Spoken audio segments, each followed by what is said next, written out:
রান্না করব কাতলা মাছটাকে নুন হলুদ মাখিয়ে নিচ্ছি ভালো করে। নুন হলুদ মাখানো হয়ে যাচ্ছে কাতলা মাছটা। কড়াইয়ের মধ্যে তেল দিয়ে দিলাম, তেলের ভেতরে একটু কাঁচা নুন দিয়ে দিলাম। কাঁচা নুনটা দিলে মাছ ভাজাটা না ভালো হয়। তেলের মধ্যে এবার মাছ দিয়ে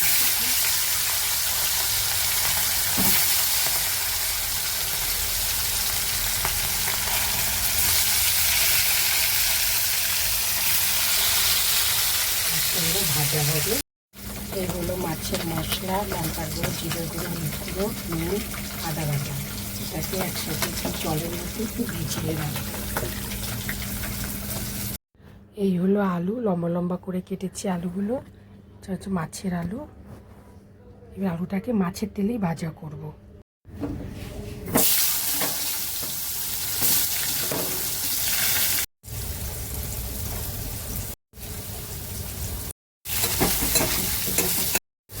আলু এখানে ভাজা হয়ে গেছে, এবার এর মধ্যে মশলাটা দিয়ে দিলাম। মশলাটা এবার ভালো করে কষা হবে, করতে করতে তেল বেরিয়ে যাবে।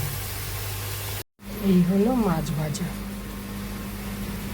মশলা যে কষে গেছে, তেলও বেরিয়ে গেছে।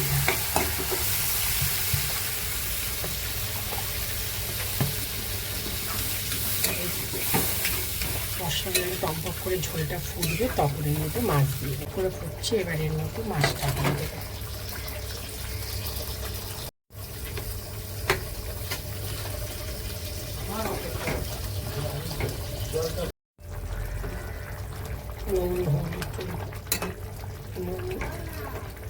নুন টুন সব ঠিক আছে দেখে নিয়েছি। এবার টকবক করে ফুটবে ঝোলটা। এইভাবেই আমি কাতলা মাছ রান্না করি। ঝোল আরও শুকাবে, টকবক করে ফুটছে।